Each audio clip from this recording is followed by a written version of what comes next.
You're listening to Short Inspirations from Ralph. What is the meaning of life? Part 5.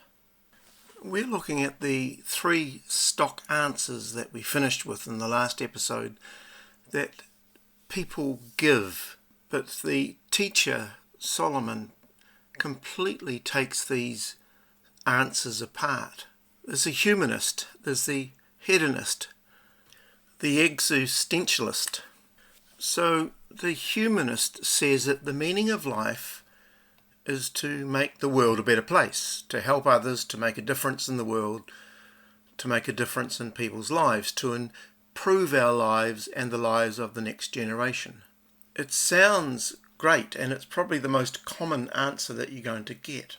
But the problem is that not only does it not really work that well without God's involvement, but the preacher, the teacher, Solomon, calls it utter nonsense. Why is that? He says, if there is no God, if life under the sun is all there is, that is utter nonsense, because there is nothing you can do that will make a difference in the grand scheme of things. This is because when you leave out God, you leave out the spiritual element, then you've only got the natural. So there is no spiritual legacy that comes, no blessing into the generations that come. And even more sinister than this, the dilemma, the most important dilemma of sin, which is an unpopular word, is not dealt with. The sin that's in all of us, the monsters that are out there, the crime, the murder, the hatred is not dealt with, and in fact is laundered with a humanist. People aren't seen as evil or flawed because they believe there's good in everyone. And with misplaced empathy, they would say that such people were misunderstood. And anyway, it's not their fault. It's someone else's fault. The oppressor, the capitalists, the colonists, the rich, and all the phobics you could mention under the sun. The poverty and the poor family, the dysfunctional family that they were brought up in, made them do stuff. And so the only difference that we can make in the world is the intervention of a saviour. Otherwise, we all come and go in our time in history. And the philosopher says in verse 11, no one remembers the former generations, and even those yet to come will not be remembered by those who follow them.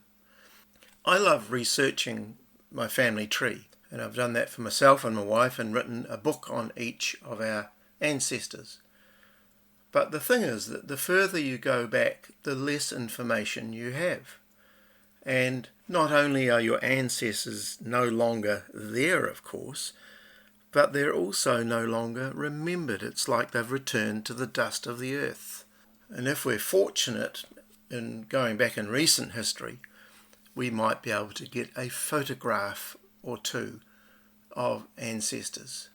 But as Ringo Starr sang, all I have is a photograph, and I feel like you're not coming back anymore.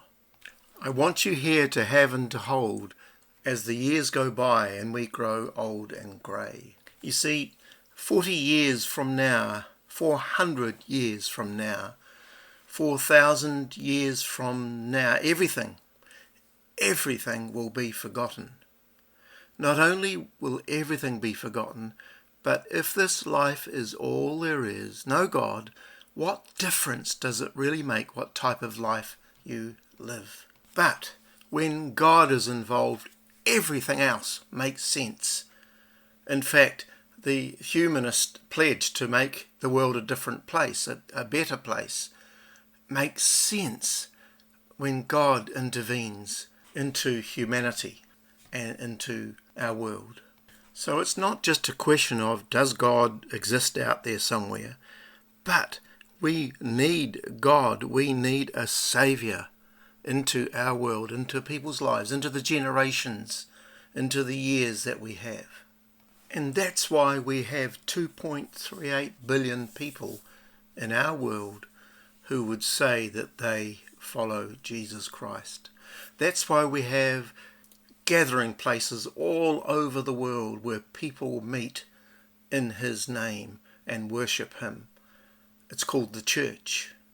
That's why we have people that are willing to sacrifice their own lives to go out into the world, to become missionaries and people who go out to bring the good news of the gospel. And that's what happened in our country in New Zealand. Over 200 years ago, when Samuel Marsden stood and preached on Christmas Day to all those tribes of Maori in our nation and said, "I bring you good news that will cause great joy for all people." God bless you.